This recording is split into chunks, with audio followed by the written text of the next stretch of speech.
Hello everyone. Today we're talking about a guy so tough that even the prison warden backs off only to trip over himself at his wife's funeral.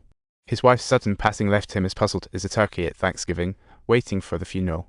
Boarding, he finds his ticket's fake. The attendant ignores it like a comedy. He's plopped down in first class, and it feels like fate decided to throw him a curveball. Before he even gets comfy, a guy who is just pretending to be crazy at the airport starts rambling and talk about awkward. This old man is no joke. He's Odin from mythology, claiming he is a company that wants to hire him and talk about a magical job offer.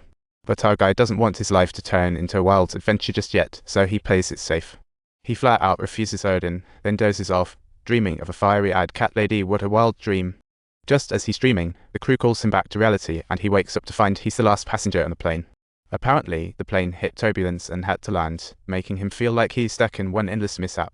Left with no options, he rents a car, only for Odin to show up like a ghost again. Can't a guy catch a break? Shadow decides to determine by flipping a coin in order to make Odin give up, stating, "I don't like you."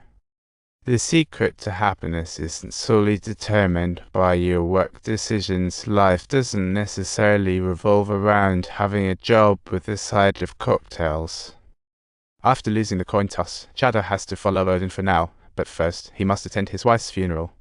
At the service, he hears the jaw-dropping news that his wife's death involved her friend's husband. Talk about a plot twist.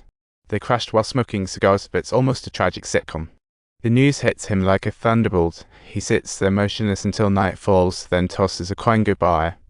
To his shock, the coin sinks into the dirt like magic, and he trudges home with a heavy heart.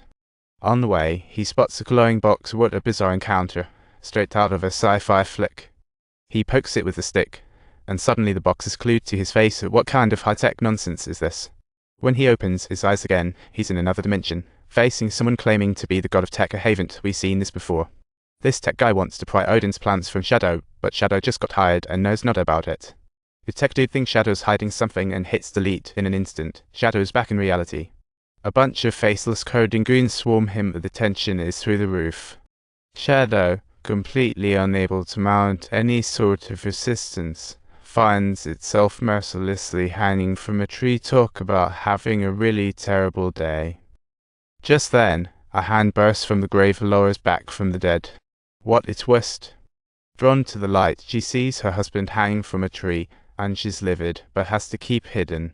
Shadow feels extremely frustrated, wondering why he got involved in such a mess, and Odin hastily steps forward to comfort him, saying, "Don't worry, everything will be fine." Upon hearing Shadow's description of the attacker, Odin guesses the identity. Talk about getting injured before the battle even starts. If you like this wild plot, don't forget to hit the like button and subscribe. See you next time.